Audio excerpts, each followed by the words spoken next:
오늘 하나님께서 우리에게 주시는 말씀은 전도서 12장 13절 말씀입니다. 제가 봉독하겠습니다. 할 말은 다 하였다. 결론은 이것이다. 하나님을 두려워하여라. 그분이 주신 계명을 지켜라. 이것이 바로 사람이 해야 할 의무다. 아멘. 이 자리에서 신득일 목사님께서 사람의 본분의 말씀을 가지고 말씀 전해 주시겠습니다. 주 안에서 사랑하는 성도 여러분, 제가 일본에 이제 벌써 1년이 다 되어 갑니다. 일본 처음 도착할 때 덥다 하면서 도착했을 때가 엊그제 같은데 벌써 세월이 이렇게 지났습니다. 세월이 빠르다. 거기에는 생략된 말이 있는데 참 해놓은 것은 없는데 이렇게 세월이 빨리 가고 나이를 먹으니까 참 인생이 얼마나 허무하고 또 허망한가 이런 생각이 함께 딸려 있는 것입니다. 이것은 연령이 높을수록 절감합니다. 젊은 사람들은 아직 청춘이 구만리로 느껴지니까 느끼지 못합니다.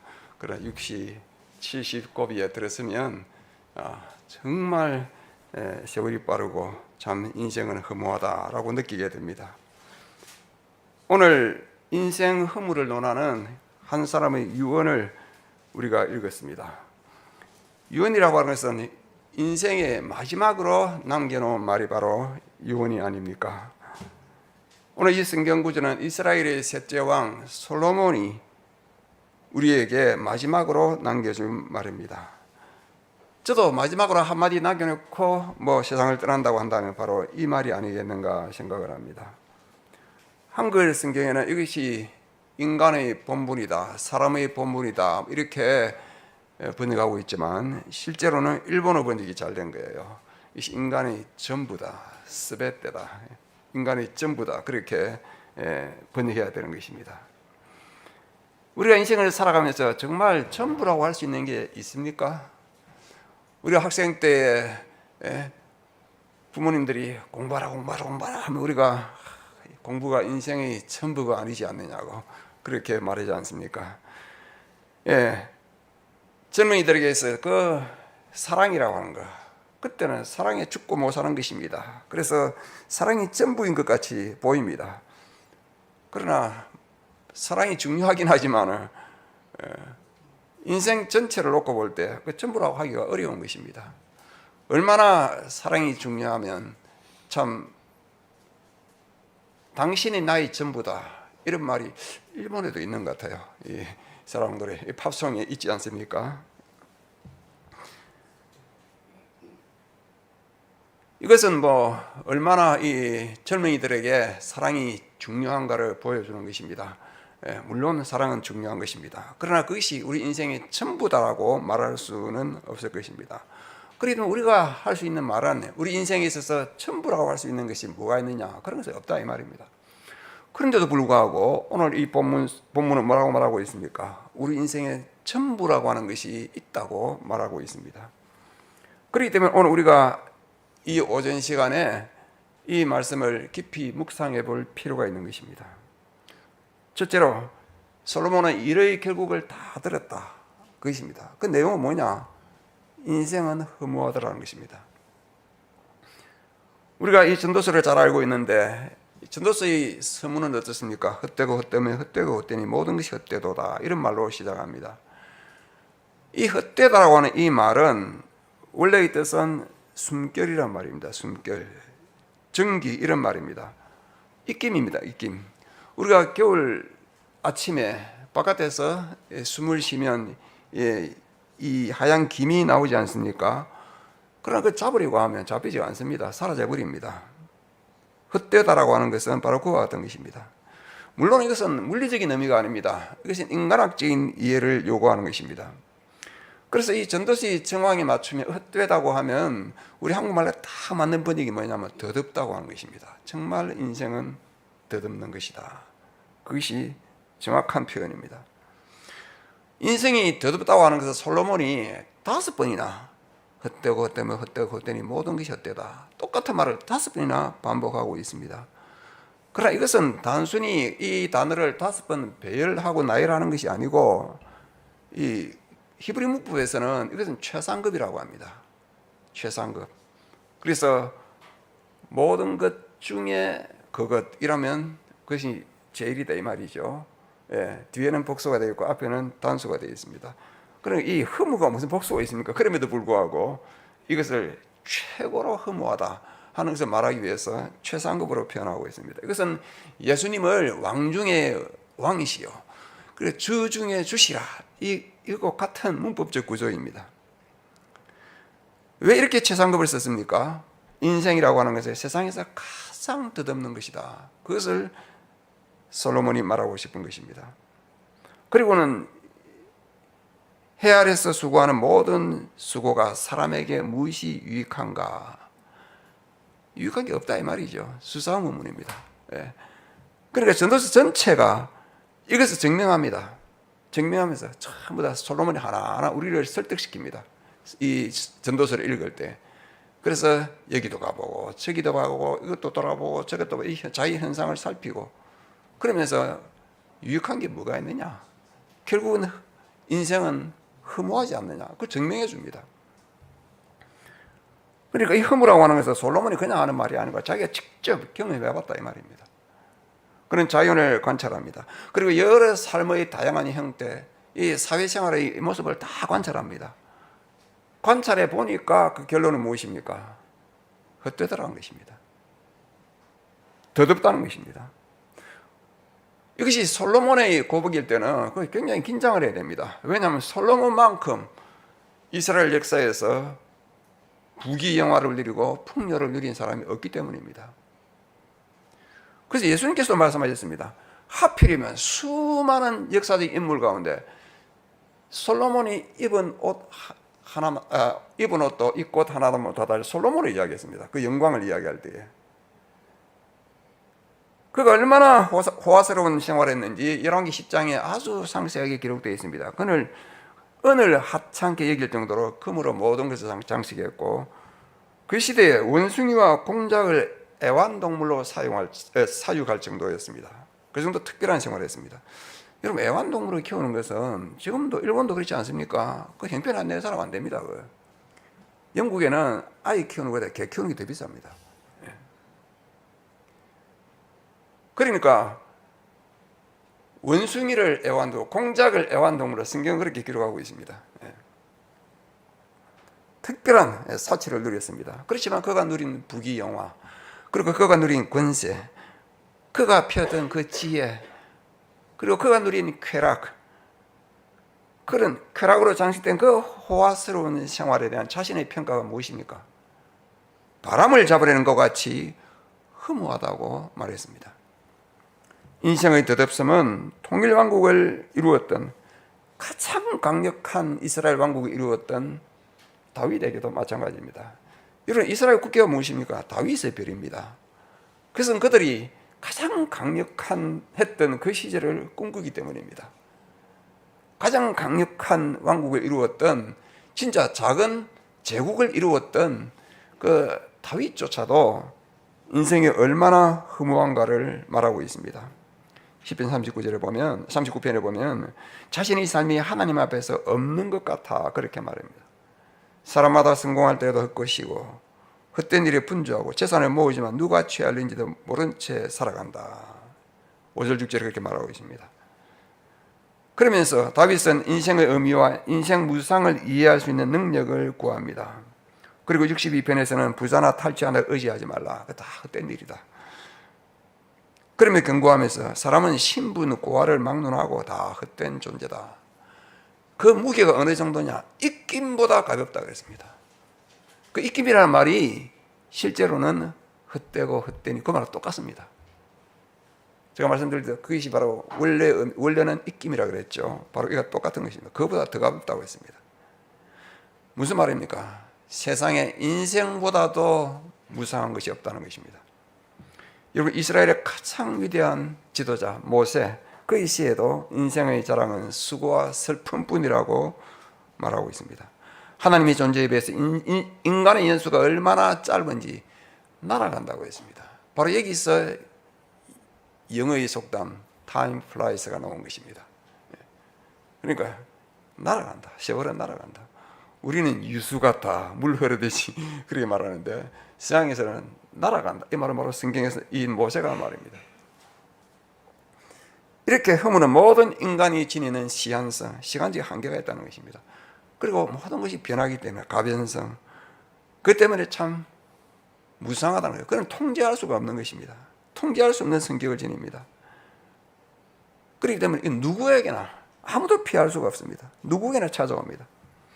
그래서 사람들은 이 허물을 탈출하기 위해서 두 가지 극단적인 태도를 취합니다.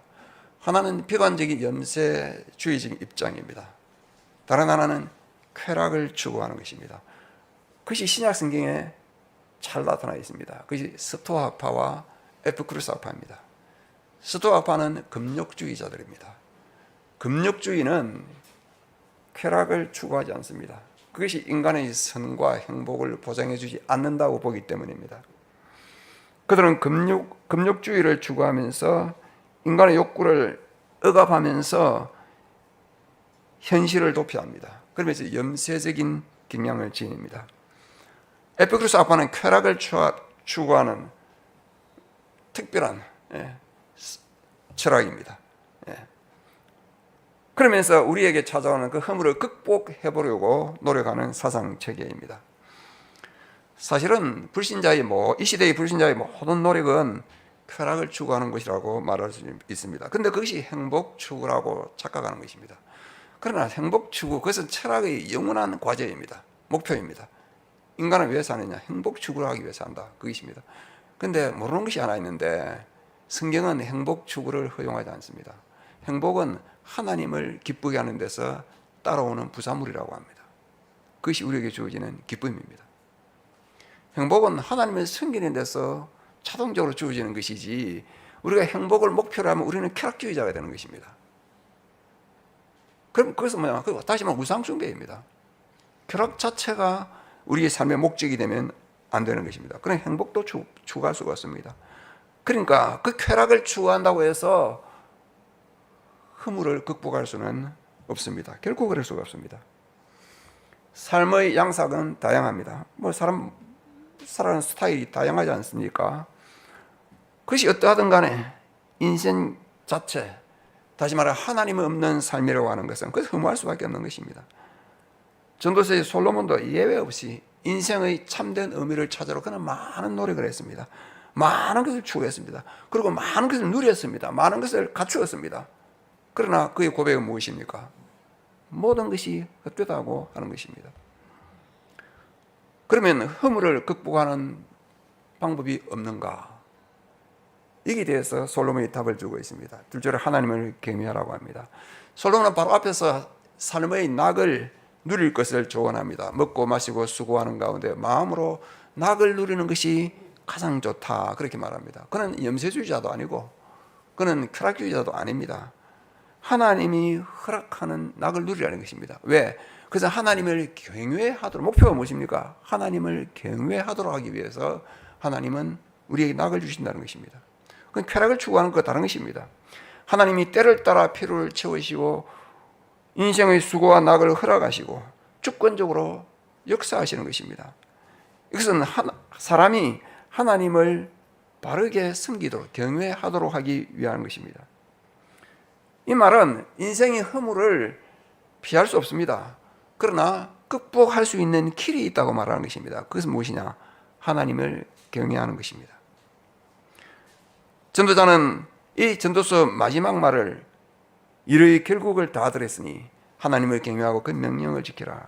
왜냐하면 그것이 사람이 행할 천부이기 때문이다. 그렇게 결론을 내립니다. 하나님 경외가 이 처음 나오는 말이 아닙니다. 그러나 여기서는 결론적으로 명령을 하면서 처음으로 명령을 합니다. 하나님의 경외, 명령을 하면서 확정을 하고 있습니다. 그러니까 문법적으로도 이것은 아주 강조를 하면서 결론을 짓고 형식적으로, 내용적으로 확정하고 있는 것입니다. 결론은 무엇입니까? 하나님을 경외하라고 하는 것입니다. 전도자는 여기서 하나님의 백성이 하나님과 바른 관계를 형성하도록 인도하려고 이 명령을 하고 있는 것입니다. 경외라고 하는 것이 무엇입니까? 그것은 두려워하는 것입니다. 두려움이란 무엇입니까? 스스로 통제할 수 있는 힘에 대한 반응으로서 이 불안한 감정을 느끼는 그게 두려움입니다. 성경에 나타나는 두려움의 대상이 많습니다. 그건 죽음이 인간의 두려움이 됩니다. 그리고 대적, 자기를 공격하는 대적이 두려움이 됩니다. 그리고 자신을 속박하는 것이 그 시스템 이런 것도 두려움이 됩니다. 그리고 위협이나 권위 이런 것들이 두려움이 됩니다. 두려움이라고 하는 그 자체는 인간의 불안감을 표시하는 것이기 때문에 그것은 부정적인 의미를 지닙니다. 그래서 긍정적인 요소가 없어요. 그러나 그 두려움이 하나님이 대상이 될 때는 달라집니다. 이 감정적인 표현은 종교적인 성격일 때는 의미가 달라집니다. 숭배의 대상이 비인격체일 경우는 공포의 성격을 지닙니다. 그렇기 때문에 고대 근동의 모든 신은, 이스라엘을 제외한 모든 신은 공포의 대상입니다. 그들이라는 모든 종교행위는 뭐냐? 신을 달래는 것입니다. 신을 달래면서 신의 진노를 피하기 위해서 하는 행위가 그들의 종교의식입니다. 그러나 성경의 하나님이 인격적인 하나님, 언약의 하나님이시기 때문에 차원이 다른 것입니다. 그래서 그 인격적인 여호와 하나님과 언약적인 관계 속에서는 하나님을 두려워한다, 하나님이 경외할 때 그때는 긍정적인 의미가 부각됩니다. 하나님이 경외한다고 할 때 그 말 자체는 두려워하다, 공경하다, 예배하다 아주 포괄적인 의미를 씁니다. 신뢰하다 이런 것입니다. 이 경외라고 하는 초월적인 존재를 인정하고 받아들이면서 하나님에 대한 존경과 영광, 경배를 의미합니다. 이 경외를 좀 다른 말로 좀 바꿔서 설명하면 한국 사람들이 군대를 다 갔다 왔으니까 군대 투스타 사단장이 자기 그 소대의 내무반을 방문했다고 생각해 보십시오. 난리가 나죠. 예. 그런데 그 사단장이 사병들을 격려하기 위해서 따뜻하게 격려하기 위해서 왔다고 생각해 보십시오. 그때 그 사병의 반응이 바로 경외입니다. 그건 단순한 공포가 아니에요. 그 사단장이 그 병사들이랑 그 따뜻한 마음을 사병이 이해할 때에 두려움이 있습니다. 함부로 행할 수 없지 않습니까? 두려움이 있습니다. 그러나 그것은 단순한 두려움이 아니고 존경과 사랑과 그 상관에 대한 신뢰가 동반되는 것입니다. 그것이 바로 성경에 말하는 경외와 같은 의미입니다. 구약 성경에서는 신약과 같이 창조주 하나님을 믿어라 이런 말이 없습니다. 신약에는 주 예수를 믿어라 그런 말이 있지 않습니까? 구약에는 그런 말이 없어요. 그 대신에 어떤 말이 있습니까? 여호와를 경외하라. 그 말밖에 없습니다. 우리는 전도자가 말하는 하나님 경외에 대한 이 교훈을 제대로 이해하면 우리 태도가 달라져야 됩니다. 하나님을 존경하고 두려움을 가지는 자가 어떻게 인생을 아무렇게 살 수 있겠습니까? 하나님을 사랑하고 동시에 존경과 두려운 마음을 가지고 하루하루 살아야 될 것을 솔로몬은 우리에게 명령하고 있습니다. 하나님을 경외하는 것은 우리의 윤리적인 문제와도 깊은 관련이 있습니다. 이 땅에 일어나는 모든 부패, 그것은 하나님을 두려워하지 않기 때문에 일어나는 일입니다. 지금도 한국에는 옥중에 성도들이 얼마나 많은지 모릅니다. 감옥에. 옛날에 일제시대 때 옥중 성도가 아닙니다. 하나님을 두려워하지 않기 때문입니다. 교회가 세속화되고 있습니다. 하나님을 두려워하지 않기 때문입니다. 교회가 정말 하나님을 두려워한다면 오늘 한국 교회는 달라져야 해서 그렇습니다. 사회로부터 지탄의 대상이 될 수 없는 것이죠. 정말 사회의 희망이 되어야 되는 것입니다. 그러나 하나님을 두려워하지 않기 때문에 이런 문제가 발생하는 것입니다. 우리가 하나님을 두려워한다는 것은 세상사람이 느끼는 공포심과 전혀 다른 것입니다. 하나님을 두려워하지 않는 사람은 세상의 모든 것을 두려워하면서 삽니다. 그러나 반대로 하나님을 두려워하는 사람은 세상에 두려울 것이 아무것도 없습니다. 제가 일본에 사찰에 가보면 오마무리라는 부적이 있잖아요. 다 이 정가가 다 있더라고요. 그것도 비싼 거 다 가격 정찰제인지 몰라도 다 그래 돼 있더라고 가는 데마다. 그런데 그게 한두 가지가 아니고 오만 종류의 그 애군을 막아주는 그런 게 있대요. 그것은 하나님을 두려워하지 않기 때문에 나타나는 현상입니다. 세상의 모든 것이 두려운 것입니다. 자녀를 키우는 것이나 사업을 하는 것이나 운전을 하는 것이나 모든 것이 두려운 것입니다. 그렇기 때문에 그들에게는 그런 오마무리가 필요한 것입니다. 그러나 크리스찬은 하나님을 두려워하기 때문에 세상이 두려운 것이 없습니다. 전혀 필요가 없는 것입니다. 아무런 의미가 없기 때문입니다.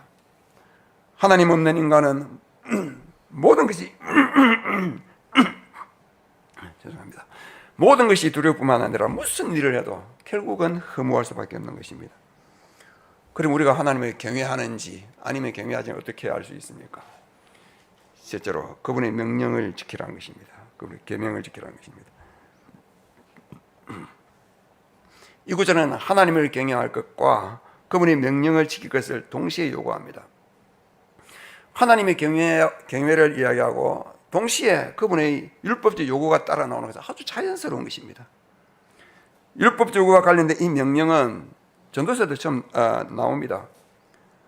하나님과의 바른 관계를 유지하기 위해서, 그러니까 언약적인 관계를 유지하기 위해서 우리가 해야 될 것이 무엇입니까? 그분의 명령을 지키는 것입니다.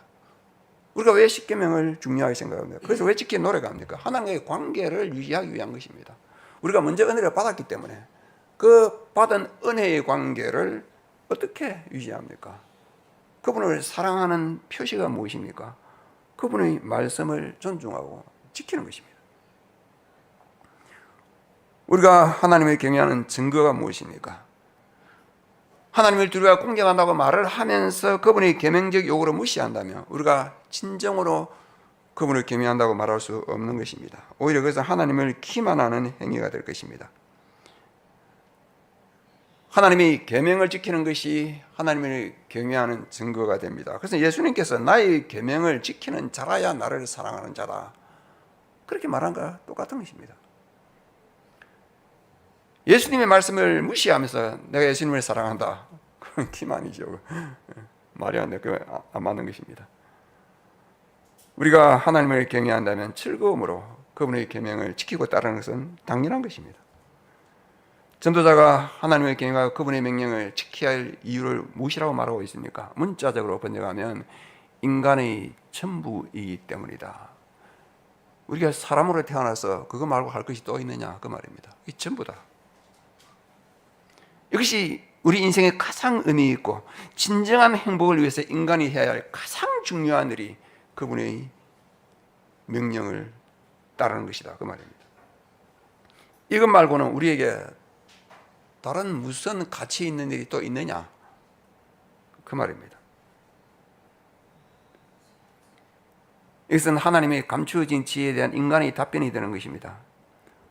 우리의 창조주가 되시고 영원하시고 주권적으로 오늘도 역사하시는 그 전능하신 하나님을 우리가 경외하면서 우리는 허물을 극복하고 무유한 삶을 벗어나서 의미 있는 삶을 살 수 있게 됩니다. 이것이 전도서의 메시지의 핵심입니다. 그런데 문제는 무엇입니까? 우리가 하나님을 경외한다는 증거로서 하나님의 명령과 계명을 지킵니다. 어떻게 우리가 하나님의 계명을 지킬 수가 있습니까? 우리는 근본적으로 타락한 인간으로서 죄성을 가지고 있고 아무리 믿음에서 마음으로 말로서 행동으로 순간순간 죄를 지고 사는데 우리는 자기 중심적인 존재입니다. 무엇이라도 꽤 선한 일을 하는 것처럼 보이지만은 그러나 하나님 보실 때는 거기에는 항상 자기 중심죄가 들어 있습니다. 우리가 하는 일은 선한 행위조차도 하나님 앞에서 죄를 더할 뿐입니다. 그래 인간은 희망이 없는 것입니다. 우리는 계명을 다 지킬 수가 없습니다. 그렇다고 해서 이 사실을 우리를 절망에 빠뜨리지는 않습니다. 왜냐하면 예수님이 계시기 때문입니다. 예수님은 율법을 완성하셨습니다. 이것은 불완전한 율법을 예수님이 완전하게 만드셨다, 그런 말이 아닙니다.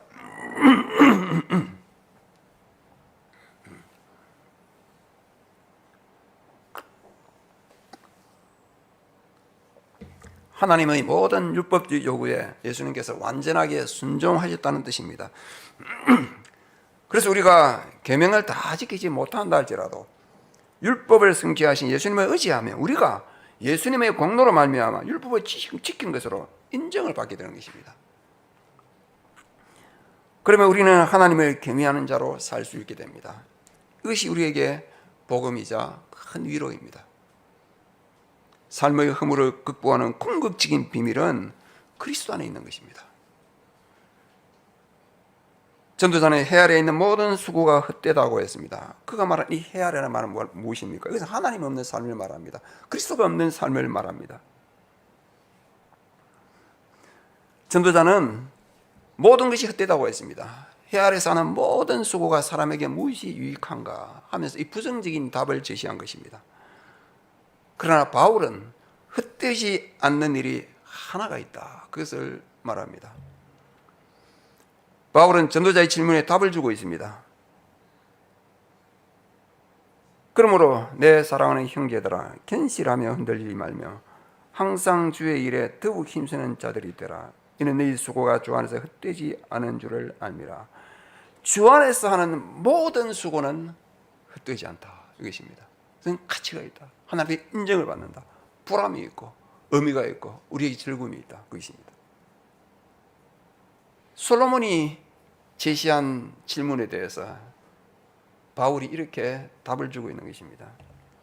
세상 사람들은 허물을 예찬하면서 그래서 어쩔 수 없는 운명이라고 단정합니다. 원래 인생이 그런 것이 아니냐 그러면서 노래합니다.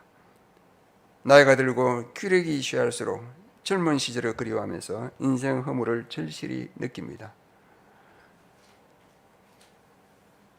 그러나 그리스도인은 허물을 극복하고 어제보다는 오늘보다는 내일이 더 나은 삶을 살게 됩니다. 왜냐하면 하나님을 경외하고 그분의 계명을 지킴으로써 예수님을 의지함으로써 헛되지 않는 삶, 의미 있는 삶, 하나님께서 인정하시는 삶을 살 수 있기 때문입니다. 이 믿음을 가지고 날마다 새로운 소망 가운데 주께서 약속하신 복을 누리며 살아가는 성도가 되기를 바랍니다. 아멘.